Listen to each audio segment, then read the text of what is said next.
एक विधवा की दर्द भरी कहानी। विधवा का संघर्ष। दुनिया में बिना किसी कमाते पुरुष के जीवन बिताना कितना मुश्किल होता है, और ख़ास करके किसी गृहिणी के लिए। ये बात कुछ महीनों पहले ही विधवा हुई कमला से बेहतर कौन जान सकता था। एक कार एक्सीडेंट में पति की मृत्यु के बाद कमला पर तो जैसे दुखों का पहाड़ टूट पड़ा था। कमला को 2 बेटियां थीं, जिनका पालन पोषण और पढ़ाई की जिम्मेदारी अब पूरी तरह से उस पर आ चुकी थी। उसके पति की थोड़ी बहुत शेविंग थी, जो कुछ ही महीनों में अब शून्य होने को आई थी। भगवान जैसे उसकी कड़ी परीक्षा लेने पर तुला था, क्योंकि ले देकर उसके पास एक ही कमाई का जरिया था, जो थी उसकी गाय। पर अब वो भी बीमारी से मर चुकी थी। कमला को दिन रात बस यही चिंता सताने लगी कि अब आगे का गुजारा कैसे होगा, कैसे मैं अपने बच्चों बच्चियों को खाना खिला पाऊंगी, और कैसे उनको कपड़े लत्ते दिला पाऊंगी या स्कूल भेज पाऊंगी। दिन रात की चिंता में कमला का चेहरा मुरझा रहा था, जो साफ साफ देखा जा सकता था। कमला के कई सारे पड़ोसी थे, मगर वह सिर्फ नाम के थे। किसी ने भी अपना पड़ोसी धर्म नहीं निभाया था। इनमें से एक पड़ोसी टीचर थे, जो कमला की परिस्थिति से भली भांति वाकिफ थे।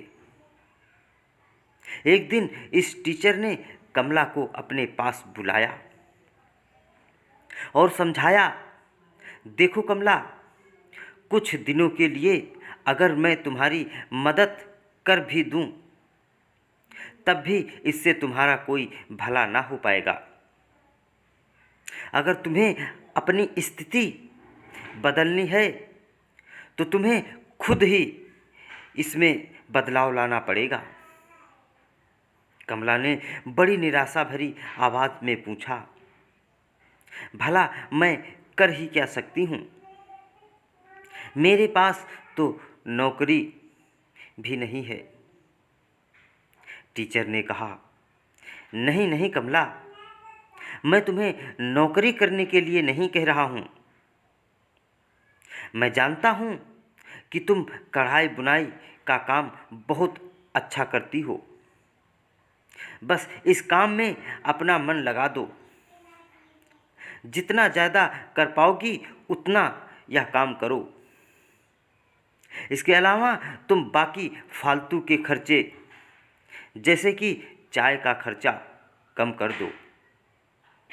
इसकी बजाय तुम लोग दलिया का पानी उबाल कर पी सकते हो। इससे चाय से होने वाले नुकसान से भी बचोगे, और दलिया का पानी से सेहत के लिए अच्छा होता है, जो तुम्हें और कई बीमारियों से बचाएगा।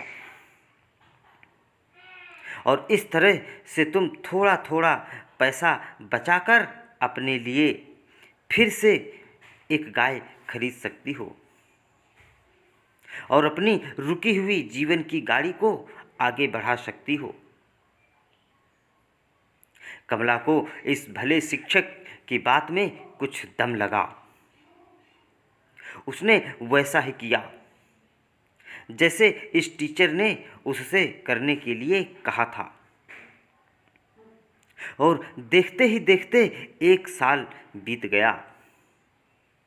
साल के अंत में कमला के पास इतने पैसे बच गए थे कि वह एक गाय खरीद सके। दोस्तों, इस कहानी में हमें क्या सीख मिलती है? जिंदगी में सुख दुख, उतार चढ़ाव आना बहुत ही सहज बात है।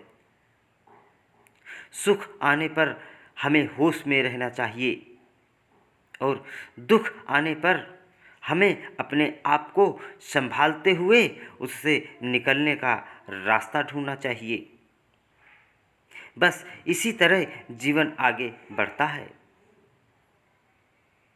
आशा है कि आपको ये विधवा का संघर्ष कहानी ज़रूर पसंद आई होगी। आप ऐसी ही इंटरेस्टिंग कहानियाँ सुनने के लिए हमारे यूट्यूब चैनल को सब्सक्राइब ज़रूर करें। धन्यवाद। राम राम।